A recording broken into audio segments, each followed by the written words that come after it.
What if there was a second Tournament of Power? Universe 7 is the strongest universe out of all the other universes in the multiverse. Well, to be honest, we don't know for sure because there were 4 other universes that didn't participate in the last Tournament of Power, but I would say that it's safe to assume that we are. Now honestly, I should have made this video sooner because I've been thinking about this idea for a few years now and there are lots of videos on this topic. The idea has grown more popular ever since all these new forms have been released from the Z-Fighters, and especially ever since all these new insanely strong characters have been introduced in the manga. Now I'm basing these off of characters that are canon, because a year ago I made a short on a sort of dream team for Universe 7 if there was to be another Tournament of Power, and I may have made a mistake or two. Okay guys, alright, calm down. For starters, I just want to say that many people are starting to view the video now and are asking the same bloody questions. Why is Black Frieza not there?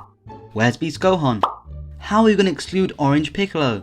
So just to clear the air, the list that I made is simply outdated. I made this video quite a while before Black Frieza was announced, before the Dragon Ball Super superhero film was released, and before I had even read the Granolah arc. Now back to what I was saying about the mistakes I made.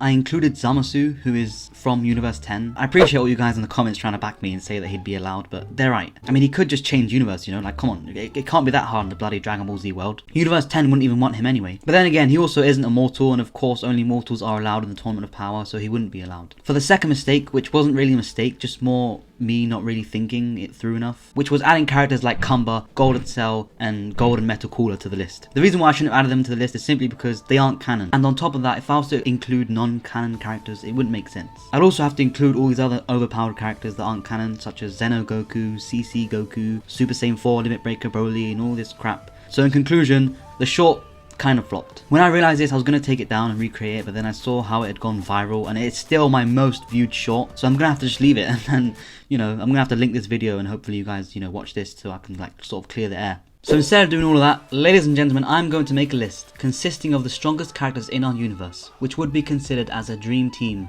for the second Tournament of Power. Now this list that I'm about to present to you guys is honestly scary. Like if there was to be another Tournament of Power, then RIP to all the other universes in the multiverse, because it is literally over. Like there is not even going to be a contest. The strongest fighter that the other universes had to offer in the last Tournament of Power was obviously Jiren by a mile. But if we compare everyone now to Jiren in the Tournament of Power, then I'd say that everyone on this list is stronger than him. If not, then actually maybe 1 or 2 of them might need a little more training, but they're more or less on his level. I have made this list myself, so if there are any people who you think are underrated and should be swapped for someone else, then do comment down below because I am interested to see you guys' opinions. Now without further ado, let's get to it. Coming in at number 1, we have none other than Kakarot. Kakarot? Wow, it feels so weird calling him Kakarot, but yes, coming in at number 1, we have Goku, and his strongest form is Ultra Instinct, or as everyone calls it, True Ultra Instinct. This is where he's able to tap into Ultra Instinct at will, which is really cool to see. His Ultra Instinct has improved immensely, however he does still have a long way to go in order to find his own version of Ultra Instinct, as we said, and to just like tap into it in base form without having to transform. He has gotten a lot stronger though, and his will to train is honestly exceptional. He also has an insane amount of plot armor, so that will really help us in a tournament.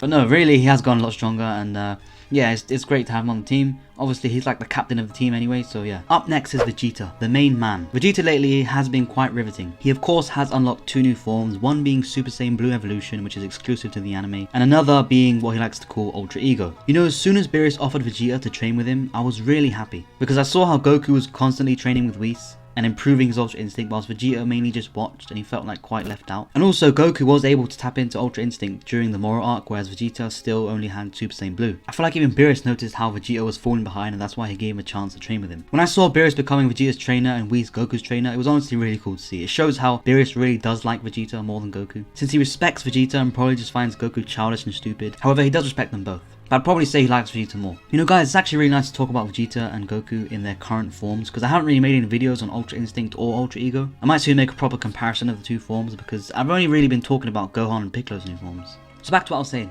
Beerus was harsh on Vegeta, but he did this purposefully in order to get him to understand how to use Destruction Energy, and it worked. Before we see his new form, he's even given a golden earring to symbolize how he can use Hakai and just Destruction Energy. Later when fighting Granolah, he shows off his new form and it was really cool to see. I was surprised by the lack of eyebrows obviously, but you know, it was still pretty cool. Now our next fighter is Super Saiyan Broly. Full power Super Saiyan Broly. He would be our first new guy to the team, but trust me, he'd fit in very well. Broly has actually been around for a while. Actually no. I mean, he wasn't actually canon before, so technically he hasn't. But now in Super, he is canon, and the Broly that we see in Super is inspired by the old Broly in the old Dragon Ball Z movies. So yeah. So he does follow the main story now, which I was really happy about, because he is a really cool character. Like, being born and already surpassing the likes of the Prince of all Saiyans, and being feared as a child is honestly insane. A difference that I like about Super is that the Broly that we see here isn't evil, And once the fight was over, Goku even came over and gave him some capsules, and he was cool about it, you know, it was like mutual friendship. The difference is that the Broly before was just a villain, like that's it, you know what I mean? Goku wasn't able to famously talk him into turning good. However, in Super, there's no need because he is really just a chill guy. He's got a lot of anger issues, you know, and aggression, but other than that, he's just a chill guy. It was great to see him training on Beerus' planet and being right beside Goku and Vegeta, all relaxed in the Dragon Ball Super superhero film, but yeah. Whether he'll be able to control himself though in the tournament, I don't know. When he was training with Goku, Goku was getting scared for Broly if he was to destroy Beerus' planet when he started like raging and powering up, and Goku asked him for timeout, which was pretty funny. And he managed to control himself and, you know, stop, which is different in compared to the last film because he couldn't control himself, you know, he needed that shock collar chain or whatever the hell it was. So overall, he would be great on the team now that he's training and learning to control his power. Because I made a short before on what if Broly trained for 10 years in the hyperbolic time chamber, just like Frieza. And honestly, I think he'd become the strongest mortal in the universe. So as I said, it's good now that he's training with Whis and everyone, and he needs to focus on transforming without losing control, because the old Broly would have ended up going berserk and start attacking his own teammates. He'd probably destroy the arena as well, which would either really annoy Zeno or entertain him a lot. I mean, I know it would entertain me a lot, and I think he'd enjoy it too, to be honest. Because I remember when he really enjoyed it when Goku did that massive Kamehameha, which was pretty funny. Anyway, so up next we have Gohan, or well, to be specific, Beast Gohan. Beast Gohan is said to be the strongest fighter, but is it true? I don't think so. I wouldn't put him as the strongest, but then again his potential is insane. However, it was painful to see him return back to his nerdy ways in the film. I mean, in the movie the guy was literally studying bugs for days. Like, what the hell, who does that? Anyway, I definitely say Black Frieza scales above him for many reasons, although with the right training he probably could beat him. But anyway, that's probably another video for another day, so yeah. Damn, I'm really enjoying making this video. It's really giving me like a load of ideas, you know. Nice one, guys. The next person on the list, someone who is underrated as hell, 7'5", stands alongside Gohan. Yes, it is the main man, Piccolo. Recently he has achieved a new form, as you all know, Orange Piccolo, and he did really deserve it, so it was really cool to see. The way they revealed it in the film was pretty cool as well, quite unexpected to be honest, because he had that yellow-green glow for a bit, and I expected him to fight more in that, but then he immediately got just thrown and then just turned into his Orange Piccolo form out of nowhere. Piccolo has always had like really cool abilities throughout the series, and he is very smart and observant, which makes him unique. He is a hell of a lot stronger now with his form, but I don't really like how it looks, to be honest. He looks all like big and slow, and they changed his face quite a bit as well, so yeah. He looks more like one of Piccolo's yellow ancestors or something, but still cool though. Right, so we're halfway through the list, and the next fighter is actually the strongest of them all. Black Frieza. Black Frieza is honestly terrifying. It's scary what he's capable of. I mean, having him on the team is risky, I'm not gonna lie. Although he already was on the team before, even then it was risky having him on the team since there was a high possibility of him double crossing the team. So now it's gonna be even harder to prevent his plans and prevent him from backstabbing his own teammates since he's the strongest one on the team. Him being the strongest is gonna make him like a bit too big for his boots and he'll start acting quite cocky. But then again, I guess we could just get Gohan to threaten him again. We've also seen that Beerus is a lot stronger than we thought as well, so he should have no trouble in threatening and telling Frieza what to do, just like last time. It'll be the same, just everyone's gotten a lot stronger, and Frieza may even disobey Beerus this time, thinking that he may have even grown stronger than the Destroyer himself. Next on the list is Merus. Now it's difficult when it comes to Merus, because I remember last time when I put him on, you guys were like, hey, Merus is an angel, what are you doing? I mean, yeah, he was an angel. The Grand Priest literally said that he erased him temporarily before resurrecting him as a mortal, which means that yeah, now he has a lifespan and his angel powers are removed. So I don't know why you guys are still all so sure that he's an angel. I mean, I don't know, I guess you guys must have not seen that bit towards the end of the chapter. But anyway, we don't know how strong Merus is as a mortal, but I'd say that he's still the same in strength. Because if his angel powers are removed, then that wouldn't really affect his strength. It would affect just things like, you know, being able to resurrect people, not being able to die, time manipulation and things like that. His Ultra Instinct should still be intact though, because I mean, mortals can use Ultra Instinct, you know, like how you're seeing Goku. He'd also still have his gadgets and stuff as like a galactic patrol agent. And he should also still be an angel in training technically because, you know, he still has his Ultra Instinct. Where would I rank him in terms of power though? I don't know. Is he stronger than Ultra Instinct Goku? The thing is, I know the main argument is, Goku was clearly stronger than Ultra Instinct Moro, which was Moro absorbing Merus' abilities. However, you can't really base it off of that because I mean, Moro's body couldn't even fully handle Ultra Instinct. That's why his body started to blow out like Cell, which implies that he may have not been able to use it to its full potential. Just because Goku is stronger than Moro with Merus' abilities, that doesn't mean that he's stronger than Merus. How can I put it into an analogy? If you take Floyd Mayweather, right? Great boxer, yeah, with his shiny head.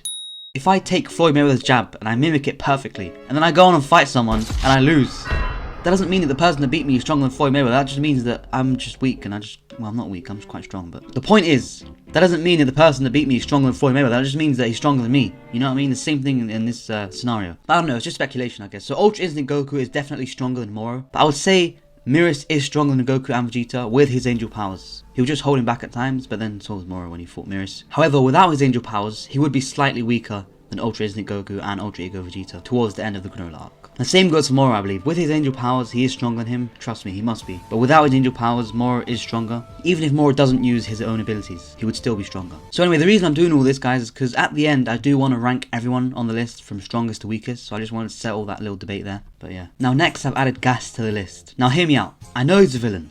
I know he's dead. I know no one likes him, but listen, he is strong and he has good abilities. The way it would work, I guess we'd have to ask like Fortune Teller Barber to bring him back for 24 hours, and then I think he probably still wouldn't even fight because he got killed by Frieza and he doesn't like anyone on the team. The difference is with Frieza is he actually knows everyone there, whereas Gas has only really known them just recently and he still wants to seek revenge. So we'd probably have to just like, you know, promise him a deal, or if that doesn't work then we'd have to just wish him back, I don't know. We wish him back and then in return he fights. And if not, then we get Frieza and Merus to like threaten him, but yeah. I don't know, we'd figure something out, guys. Coming in next is Granolah. Now with Granolah, I think it's a really good idea to have him on the team because I mean, you know, think about it, like he is still really strong. His lifespan is quite a bit shorter, so you might have to just wish him to live longer. But other than that, you know, he's still great. He's still got his sniping abilities. He's still got his like right eye oatmeal, which is like a scouter, just more advanced, which is pretty cool. And he probably would be against the idea of having Gas on the team. However, when he sees that our universe is going to get erased, you know, no biggie, he probably wouldn't be against the idea. But then at the same time, he also did turn good and say that he wasn't really out to seek revenge anymore, which I really liked. And I also really liked the fact that he sort of forgave the Saiyans as well, which, you know, rightfully so, because Bardock was like a true savior.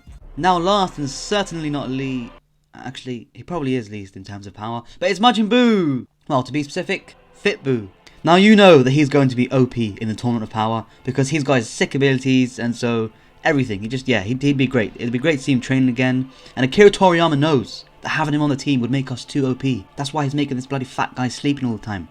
Because he knows that he's too OP to have him on the team. Don't worry, in the next one, this guy ain't going to be sleeping. He's going to be fit. Actually, to be fair, last time he was fit and he's still, and I don't know. Listen, he's going to be on the team, alright? Now guys, if I was to rank them now in terms of power, it's come to that time. First, it's going to be Black Frieza. Black Frieza's got to be first, right? Next, it's between Beast Gohan and Gas, but I'd say Beast Gohan second. You know, he one-shotted Cell Max, who's supposed to be stronger than Goku and Vegeta. Gas is stronger than Goku and Vegeta, plus Gas is quite unstable, you know? He's turning into all like anorexic bones and stuff, so I'd say Beast Gohan second. Third would be Gas. Fourth, I'd say Granolah, because Granolah in question, he still is stronger than Goku and Vegeta. Then I'd say Goku, then I'd say Vegeta, even though they're pretty much the same. Vegeta needs a little more training, I think, with Ultra Ego, but coming in at 7th place, 7th strongest, it's got to be Orange Piccolo.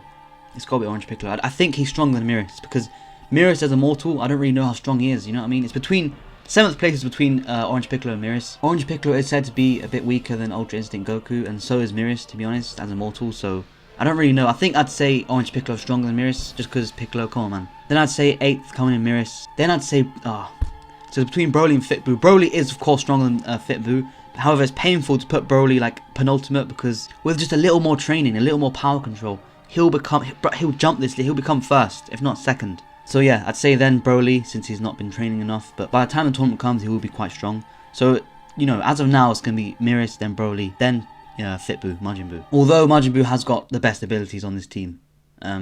Obviously, Piccolo's got great abilities as well, but Majin Buu is just different. But anyway, guys, that's it for today's video. I say we win this easy, but then again, the 1st, 5th, 8th, and 12th universe were all excluded from the tournament since their mortals were just too strong. So if there was to be a second Tournament of Power, it would probably be a bit more difficult than we think. We need to make this happen though, because I tell you what, it would be so cool to see all of these guys fight side by side. I mean, it would be really, really cool. Plus, I'd be really curious to see how strong all the other fighters are from the other universes, and I'm sure Goku probably would as well. But anyway, guys, as I said, that's it for today's video. I hope you enjoyed. Do comment down below some other fighters which I could have added. But yeah, I'll see you guys in the next video. Peace.